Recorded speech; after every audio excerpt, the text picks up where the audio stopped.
If you ride a motorcycle as I do, you know you're at risk every time you get on your bike. I'm Presley Henningsen, trial lawyer, RSH Legal. You might think that when you're on your bike and someone hits you, when you've done nothing wrong, that you have a clear liability, easy case, and that you might be able to resolve it on your own. But the insurance company has different ideas. Because that same prejudice that you know exists, that you are on a bike and therefore you accepted the risk, is exactly where the insurance company will come from, even when their driver's 100% at fault. They know there are people out there that can end up on your jury that simply have a bias against you. You were on a bike, you didn't have your helmet on, maybe you even look like a Harley rider. The point of it is, you can't assume that things are going to work out well simply because you were in a clear liability case, even if the other driver was ticketed. I grew up on a farm, and if you got injured, you rubbed a little dirt on it and you got back to work.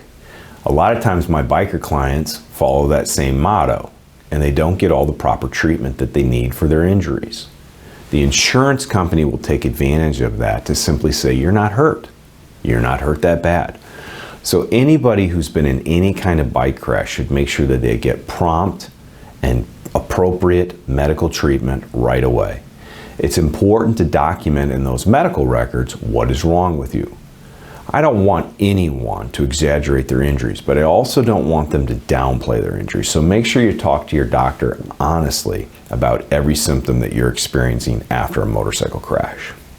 We've learned a lot lately regarding concussions and traumatic brain injuries through things that are happening in the NFL and also with respect to our veterans. These same lessons apply to motorcycle riders. Even if you had a helmet on, you need to make sure that you didn't suffer even a mild traumatic brain injury. Because when you're talking about the brain, a mild injury is a big deal. A lot of times, symptoms related to a mild TBI don't develop right away, and it can take some time to figure out exactly what's wrong. Make sure that if you felt woozy, like your bell had been rung, or you have any other symptoms related to a concussion, that you talk to your doctor about those and you get appropriate treatment for that. We now know that getting up and getting right back in the game after a head injury is a bad idea. And the same thing that applies there applies to you as a motorcycle rider. If you banged your head in a motorcycle crash, you need to get rest and take care of your brain. Most people have medical payment coverage on their automobile insurance. And all this really means is that if you or one of the other occupants of your vehicle, your car or truck, gets hurt, well then there'll be some medical payment insurance money to take care of medical bills. Oddly enough, most agents don't sell that coverage to folks on motorcycles. When everybody who rides a bike knows, if you've been in a crash, it isn't were you hurt, it's how badly were you hurt. You're going to have some kind of medical bill. So you want to talk to your insurance agent to make sure that you have medical payment coverage on your motorcycle. In addition, you need to look at your underinsured and your uninsured benefits. A lot of times what I find on motorcycle policies is that folks will have, say, $100,000, $500,000 coverage of liability, but then when it comes to the uninsured and the underinsured benefits, they have the minimums, $20,000. That's the money that protects you, and you need to make sure that you have appropriate coverage there. One thing you'll notice when you look at your bill, it's cheap.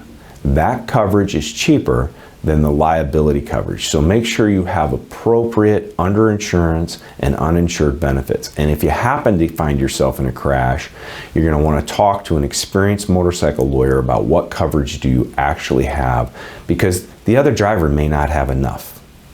If you've been involved in a motorcycle crash, the first and most important thing is probably what you're already attending to, which is your injuries.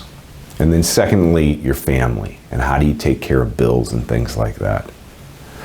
But after you begin to heal up, you don't want to wait too long before you talk to an experienced motorcycle lawyer.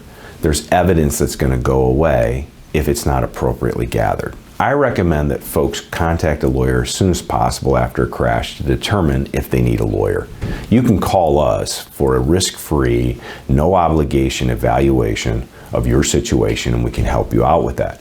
But if you wait too long, your claim may be barred. There's a 2-year statute of limitations in Iowa on motorcycle crashes. So you need to have your case on file within 2 years. And that can't all happen at the last minute, at least not the way that it should happen. So make sure you contact someone right away for no pressure evaluation about your situation. If you've been seriously injured, you're going to need a lawyer. That's all there is to it, because the insurance company lawyers are going to do everything they can to minimize your claim, even in a clear liability setting. If you've been in a motorcycle wreck, call 1-800-433-0283 for a risk-free analysis of your situation. We can help you out. RSH Legal, fighting for fairness.